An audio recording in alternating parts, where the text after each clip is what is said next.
आज अपने कंटेंट पे काम करते हुए मुझे प्रॉफिट लॉस का एक काफ़ी बेहतरीन सवाल मिला। मुझे इस सवाल को करने में काफ़ी टाइम लग रहा है। अगर आपको मेरे अप्रोच से हट के कोई अलग अप्रोच पता हो तो आप उसको कमेंट बॉक्स में ज़रूर शेयर करें। तो चलिए देखते हैं अपने सवाल को। क्वेश्चन में क्या रहा है, मार्कअप परसेंट, डिस्काउंट परसेंट और प्रॉफिट परसेंट का रेशियो दिया हुआ है।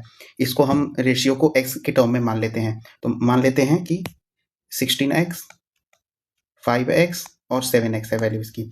अब कह रहा है if the article is marked at 288 higher than the cost price, मतलब कि MP माइनस CP की वैल्यू दी हुई है 288 और कह रहा है find the amount of discount given. Discount कितना दिया गया उसकी वैल्यू पूछ रहा है। तो इस सवाल को सॉल्व करने के लिए सबसे पहले हम मान लेते हैं CP अपना CP बराबर 100y। CP की वैल्यू 100y मान लेते हैं। अब सवाल में आगे निकालते हैं मार्क प्राइस की वैल्यू। तो मार्क प्राइस बराबर क्या होता है, CP प्लस मार्कअप परसेंटेज। कितने CP को मार्कअप परसेंट किया गया है CP को, तो ये आ जाएगा मार्कअप परसेंटेज। तो CP की वैल्यू कितनी है हमारे पास, CP की वैल्यू है 100y।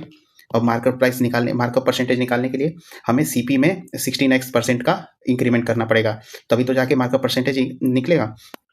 तो CP की वैल्यू 100y की 16x% वैल्यू बढ़ा देंगे तो MP आ जाएगा हमारे पास 100y प्लस 16xy। इसमें आगे अब हम SP की वैल्यू भी निकाल लेते हैं। तो SP क्या होता है, CP plus profit percent. CP की वैल्यू कितनी दी हुई है, CP की वैल्यू दी हुई है, CP की वैल्यू 100y और प्रॉफिट परसेंटेज CP पे ही निकलता है। तो CP मतलब 100y का 7x%। तो ये आ जाएगा हमारा 100y। अब आगे देखते हैं इस सवाल में SP की वैल्यू कितनी आ जाएगी, 100y प्लस 7xy। ठीक है, क्वेश्चन में देखते हैं MP माइनस CP की वैल्यू 288 दी हुई है। MP हमारा कितना आया है 100y प्लस 16xy और CP की वैल्यू दी हुई है, CP की वैल्यू हमने एज्यूम किया था 100y बराबर 288। यहाँ से देखते हैं 100y से 100y कट जाएगा तो xy की वैल्यू आ जाएगी 18, कट के 18 आ जाएगी। अब हम देखते हैं क्वेश्चन में डिस्काउंट।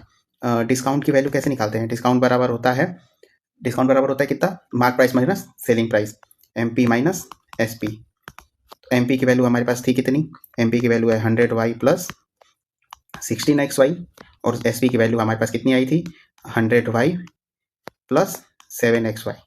ये इसको ब्रैकेट में कर लेंगे। आगे देखते हैं इसमें, इस ब्रैकेट को खोलेंगे 100y plus 16xy minus 100y minus 7xy। यहाँ से हमारा वैल्यू आ जाएगा 9xy और 9xy की वैल्यू हमने 18 निकाल रखा है तो 9 इंटू 18 करेंगे, हमारे पास आंसर आ जाएगा 162। दोस्तों अगर आपको इससे अच्छा अप्रोच मिलता है तो आप कमेंट बॉक्स में जरूर से